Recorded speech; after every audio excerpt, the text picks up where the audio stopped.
sommes donc de retour sur le plateau de TV Finance. Je vous remercie beaucoup si vous nous rejoignez à l'instant et je vous remercie beaucoup pour votre fidélité. Désormais, il est l'heure, comme convenu, de retrouver Eric Seban pour une analyse des premiers mouvements à la Bourse de Francfort. Bonjour Eric. Bonjour. Bonjour, merci d'être avec nous ce matin Eric, vous êtes trader, formateur et coach. Malgré une volatilité implicite faible, le DAX poursuit son mouvement inexorable de hausse. Eric, est-ce qu'on peut sereinement viser les 16 000 points sur l'indice phare allemand ? Oui, je pense, oui.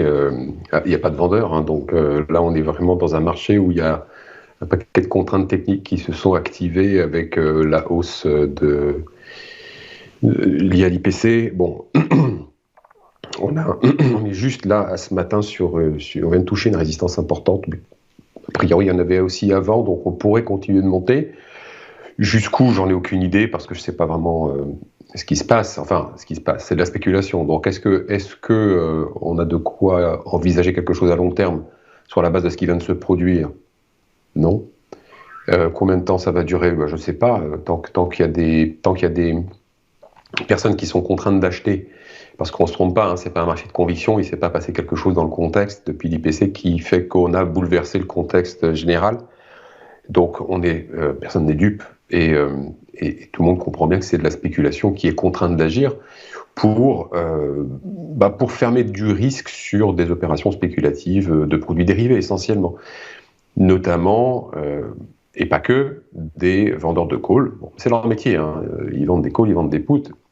Quand le marché a décidé d'aller contre eux, ils sont obligés de se défendre. Donc, leur seul moyen de se défendre, c'est d'acheter les sous-jacents ou de vendre les sous-jacents en fonction de la direction que le marché prend. Donc, on a quelque chose qui a déclenché une accélération haussière et qui a enclenché des contraintes de fer pour certains acteurs. Parce que, en effet, c'est mon point de vue, je ne crois pas qu'on puisse considérer que le contexte de fond est vraiment changé, soudainement changé, pour expliquer une hausse de 600 points entre mercredi dernier et cette semaine. Et vous parliez de la volatilité à l'instant. C'est intéressant de regarder ce qui se passe justement sur la volatilité, puisqu'on a maintenant, on attaque la 8e séance de hausse consécutive, aucune pause. On voyait bien depuis, de mercredi à lundi, on avait un marché qui tentait de monter, ça se voyait bien sur le graphique, il y avait des velléités de hausse, mais une impossibilité à aller plus haut à chaque fois. C'est ce que je vous disais la semaine dernière, pour afficher, si on affiche à nouveau plus haut, alors on aura davantage, on pourra répondre à la question, est-ce que c'est un rebond technique ou est-ce que c'est davantage ? Bon, là c'est davantage, parce qu'on a largement effacé les derniers plus hauts avec une hausse très importante. Malgré tout, elle reste quand même cette hausse technique, donc est-ce que ça reste un rebond technique ? Sur le plan du graphique, en tout cas non. Sur le plan du contexte et des forces à la manœuvre, sans doute. Maintenant, voilà, encore une fois, personne n'est dupe, puisque si on regarde du côté de la volatilité, quand le DAX était au plus bas à 14 300, on avait une volatilité qui était autour de... on va dire elle était 4% plus haut que maintenant. Et encore, j'arrondis. Hein. Elle était... En fait, ce que je suis en train de vous dire, c'est qu'après 600 points de hausse et 7 séances de hausse consécutives, la volatilité, elle a à peine baissé de 2%. C'est très peu. Logiquement, avec une hausse aussi importante, on devrait avoir une volatilité qui baisse beaucoup plus que ça. Et comme je vous le disais, quand on était tout en bas en vous disant je ne vois pas une forte baisse se déclencher, c'est pas du tout mon scénario principal, c'est assez peu probable pour les raisons que j'ai évoquées pendant des mois de personnes qui s'étaient protégées, des investisseurs long terme étaient protégés. On le voyait dans la volatilité, et quand on était au plus bas, elle n'explosait pas la volatilité, alors qu'on avait tout pour qu'elle explose. Pourquoi elle n'explosait pas ? Parce qu'on n'avait pas besoin d'aller chercher des couvertures. Elles étaient déjà faites, ces couvertures déjà mises en place. C'est la raison pour laquelle on n'explosait pas au niveau de la volatilité alors que ça baissait. Et là, ça remonte, et pour autant, on ne voit pas non plus que la volatilité baisse foncièrement, puisque on a baissé, je vous dis, à peine de 2% après 600 points de hausse, 3%, 3,5% depuis les plus bas, 1500 points de hausse, là, c'est plus la même salade. Donc, vous voyez qu'il y a quand même quelque chose d'assez clair sur le fait qu'on ne recherche pas de couverture quand on est sur les plus bas, parce qu'on est déjà protégé, et on ne se découvre pas pour autant quand ça monte autant que ça vient de monter, parce qu'on n'est pas dupe sur l'origine de la hausse. On aurait une hausse qui se serait... en plus, c'est en ligne droite, il n'y a aucune pause. On a en intraday, bon, moi je le vois bien, c'est pas facile à expliquer dans un graphique, mais on a beaucoup d'algo, il y a très peu de densité, ça monte dans le vide. Autant que on avait eu, quand on était sur les plus bas, très peu de contrats pour baisser, il y avait très peu de contrats à la vente. Je vous l'avais dit, il y a eu très peu de contrats à la hausse pour faire remonter les cours, arrêter et faire remonter. Parce qu'il y a eu très peu de contrats à la vente. Mais là, on a en fait assez peu de contrats à l'achat pour faire monter, parce qu'il n'y a pas beaucoup de velléité d'initiatives vendeuses. On voit bien que ça monte dans le vide, on sait bien, en tout cas, on sait bien, les opérateurs professionnels savent bien qu'on monte dans le vide parce que ce sont des contraintes techniques, il y a des obligations de faire, certains en profitent, c'est de la spéculation, mais les opérateurs de long terme, ils ne sont pas dupes, ils savent très bien ce qui se passe, et comme ils étaient dans l'observation depuis des mois, ils vont continuer à rester dans l'observation, parce que ce qu'il faut, c'est regarder un peu plus loin que les hausses et les baisses à 2-3 jours, une semaine, ou bien même, encore pire, en intraday. Avec le contexte qui, lui, est sur le temps long, on n'a pas de corrélation. C'est-à-dire qu'il se passe des choses à l'intérieur de cet espace-temps. Et puis, quand on est sur le temps long, parce qu'on travaille sur le temps long, tout ça, ça se gomme, c'est du bruit, en fait, tout simplement. Tout ce que ça affecte, c'est des gens qui sont sur le très court terme, comme les spéculateurs intraday, évidemment, au premier rang desquels je fais partie, évidemment. Et on sait gérer ça. On sait gérer la volatilité intraday et on sait la mettre en perspective de la volatilité implicite qui est beaucoup plus long terme. Et on s'organise par rapport à ça. De la même façon, ceux qui sont à ce bruit. Et finalement, bah oui, ça montre qu'un 16 000, oui, pourquoi pas, puis 16 000 un petit peu plus, ou bien une pause avec un retour en arrière. Là, vraiment, c'est fait de vos jeux, quoi. Tant qu'on n'a pas de... La visibilité moyen-long terme, c'est pas du tout éclairci. Et maintenant, la volatilité intraday explose. Il n'y a qu'à regarder les mouvements sur l'or, c'est n'importe quoi. Dans la journée, il se passe des trucs assez... c'est pas la panique, c'est la désorganisation. Voilà, c'est les marchés, quoi. C'est un peu... en ce moment, c'est le chaos. Bon, bah...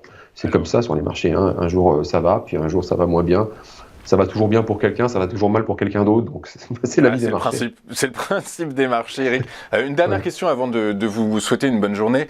Est-ce que, vous savez, on arrive en période de fin d'année, est-ce qu'on peut s'attendre à un rallye de fin d'année sur le DAX, ce rallye traditionnel ? Bah, disons que si on continue déjà le mois de novembre et qu'on finit le mois de novembre sur une hausse, on aura arrêté une baisse qui dure depuis 3 mois. On aura effacé octobre, c'est déjà fait. On baisse depuis août. Donc, oui, on va afficher des choses qui seront peut-être un peu plus intéressantes. Mais est-ce que, je sais pas, c'est un tirage. Le tirage, il faut qu'il ait une raison. Alors, je vois pas les traders se mettre à payer pour avoir leur bonus, quand même. Je sais pas. Il y a quand même quelque chose sur le fond, c'est-à-dire qu'on a des liquidités qui sont... le coût de l'argent est devenu beaucoup plus cher, donc l'abondement de liquidités pour faire ce qu'on veut sur les marchés, c'est quand même tarif. Maintenant, il y a aussi beaucoup moins de monde présent, je le vois bien. On n'est pas présent sur les marchés quand on n'a pas de visibilité, donc ça laisse le champ libre. C'est-à-dire que quand je vous parle de manque de densité, c'est ça, c'est un manque d'acteurs. Manque d'acteurs, manque de volume, quelqu'un vient avec du volume, il manipule. Entre guillemets, on est d'accord, hein, mais il peut faire le prix. Donc c'est très possible que ça soit tiré au profit de qui, bon, on ne le saura jamais. Et puis, n'oublions pas quand même, c'est pas parce que ça vient de monter fortement qu'on a quand même un climat général géopolitique qui est quand même relativement anxiogène. Il ne faut pas le mettre de côté. Le moindre événement de ce côté-là, les marchés peuvent repartir dans l'autre sens aussi sec. Hein. À partir du moment où c'est que de l'aspect qui manœuvre, elle va dans un sens, elle va dans l'autre.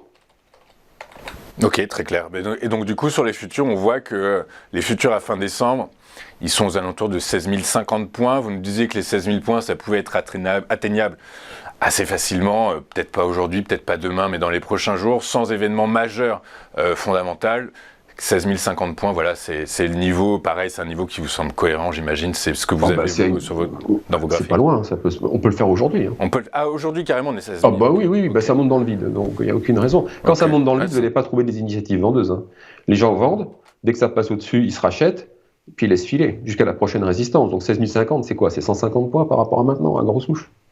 Ok, très clair. Bah écoutez, merci beaucoup, Eric, pour tous vos précieux conseils. Moi, j'ai appris un truc en vous écoutant aujourd'hui, c'est que, eh bien, quand la volatilité implicite baisse, eh bien, par la force des choses, les marchés montent, et inversement, quand la volatilité implicite augmente, en théorie, les marchés baissent.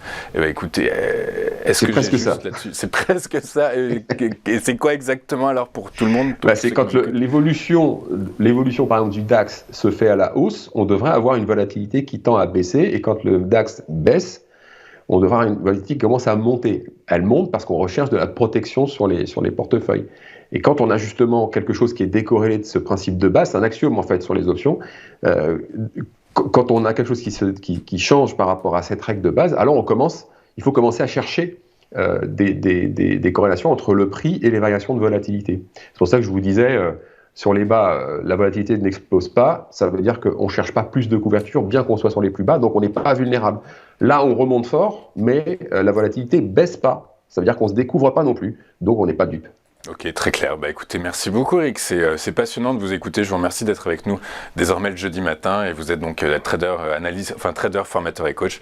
Alors chez qui, est-ce qu'on peut remettre Eric 2 secondes, quel est le nom de votre compagnie du coup, par la force des choses, si on veut se former à vos côtés? J'ai pas de compagnie, les gens m'appellent quand ils veulent que je leur apprenne comment faire sur les marchés, et je le fais volontiers, je travaille pour moi-même. Ok, et bah écoutez, voilà, le message est lancé, appelez Eric si vous voulez être formé. Merci Eric Seban d'avoir été avec nous ce matin.